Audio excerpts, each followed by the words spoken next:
stairs. Excuse me. I woke up hyperventilating, disoriented. You all right? Flashes of nightmares I can't fully remember. Leslie? Come back to me! What if Come Back to Me wasn't the hero, but the villain all along? This recap is about to start a war in the comments. The film begins with a frightened Dale, whose father was a drug addict and would routinely torture his wife after getting drunk.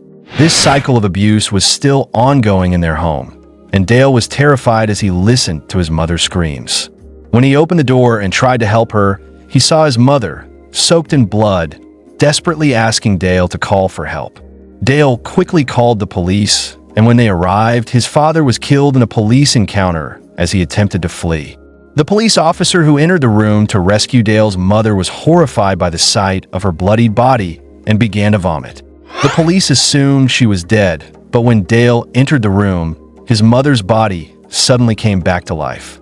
It was nothing short of a miracle that she survived in such a critical condition. Years passed, and the scene shifts to a girl named Sarah who is visiting her neighbor along with her husband. The neighbor is none other than Dale, who now lives alone. Dale looks at Sarah with strange eyes and says, "I think we've met before," but Sarah doesn't recall anything like that. We then learn that 3 months ago, Sarah survived a severe accident that nearly took her life. This experience changed her perspective, making her more determined to live fully and have children. However, Sarah notices that Dale works at the store. Upon seeing her, Dale abandons his work and rushes to help her, even loading her luggage into the car. That night, he visits her house to return the plates that Sarah had brought cookies earlier. After handing them over, Dale leaves. Later, Sarah records something and goes to sleep. The next morning, Sarah wakes up from a disturbing nightmare and notices that her clothes have been changed. Her husband, Josh, was also not home that night. Feeling increasingly anxious, she asks him what happened the previous night. Concerned about her deteriorating mental state, she visits a doctor who reassures her that her symptoms might be due to lingering trauma from the accident. The doctor admits to experiencing similar episodes in the past, involving lost time, strange thoughts, and sleepwalking. The doctor suggests that Sarah might have changed her clothes while sleepwalking. Returning home, Sarah feels slightly relaxed until she finds her blood-stained clothes in the laundry. Over the next several days, she continues to experience strange occurrences, waking up to find her clothes changed and smelling of detergent, as if she had been cleaning all night. During this period, her husband, Josh, remains absent, adding to her isolation.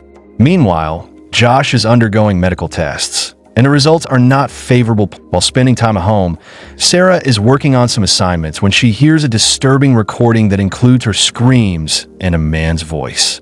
Terrified, she rushes to find Josh, only to discover him dead with a plastic sheet wrapped around his head. Before she can react, someone drags her away, and Sarah wakes up suddenly, realizing it was just another nightmare. 2 weeks pass, and Sarah's paranoia only deepens. She tells her doctor about a cracked phone and a scar on her head that mysteriously disappeared.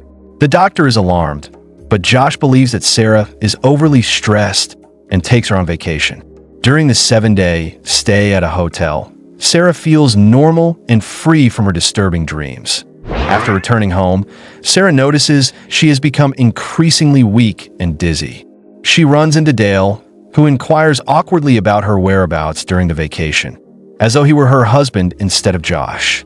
Feeling uneasy, Sarah decides to sneak into Dale's house. Inside, she finds the house in disarray, with shelves filled only with her favorite cookies and popcorn. On the table, there are eerie photos of Dale's mother, each with strange notes written on the back. Nearby, Sarah discovers a box filled with keys and realizes that Dale might have duplicated her house keys. The box also contains photos of dead women, including one of Sarah, clearly indicating that she was dead. Before Sarah can leave, Dale returns home and finds her there. Enraged, he grabs a hammer and lunges at her. Just then, Sarah woke up again, realizing it was yet another nightmare. Sarah calls the doctor to her house, and the doctor also notices something odd. Despite Sarah's claims that she left the house, Dale insists she did not.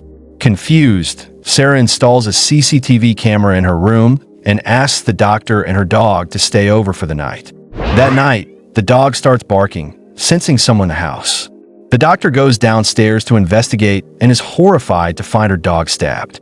She screams, alerting Sarah, but before Sarah can react, she finds the doctor brutally murdered.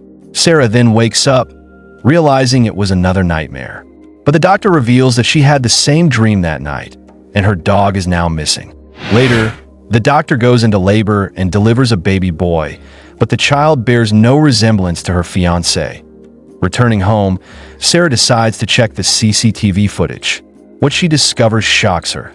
The footage clearly shows Dale entering her house, tying her up, and abusing her before strangling her to death. Yet, she somehow survived. Sarah rushes to the doctor and shows her the footage. They then research Dale and uncover the dark past 12 years ago. After Dale's mother, Eileen, was declared dead, Dale blew air into her mouth, bringing her back to life. Since then, he has been using this superpower to abuse and kill women, only to revive them afterward. Sarah visits Eileen in the mental asylum, who reveals that Dale has been abusing women and bringing them back to life repeatedly. Eileen urges Sarah to end Dale's reign of terror once and for all. Armed with a gun, Sarah waits for Dale. When the door opens, she shoots, only to discover it was Josh, whom Dale had disguised to look like himself. Devastated, Sarah decides to use Dale's power against him. She kisses Dale, taking his breath, and uses it to bring Josh back to life. Furious, Dale attacks, but Sarah shoots him dead as Dale dies. All the people he had revived begin to die as well, including Sarah, Josh, Eileen, and the doctor. The only one left alive is the doctor's baby boy, who is revealed to be Dale's son. Come back to me. We're led to believe that Josh is the monster, the stalker, the killer. But what if the twist is even darker? What if Sarah, the supposed victim, unknowingly enabled everything by surviving each death and resurrection? Her silence, her denial, and her refusal to face the truth allowed Josh to continue his cycle. Maybe she wasn't the hero, but the reason the evil never stopped. Suddenly, the line between victim and villain isn't so clear, and that changes everything. The movie ends with a haunting scene of the baby, hinting that the cycle of evil might continue. Got a better theory? Drop it in the comments. The best take it to shout out in our next video.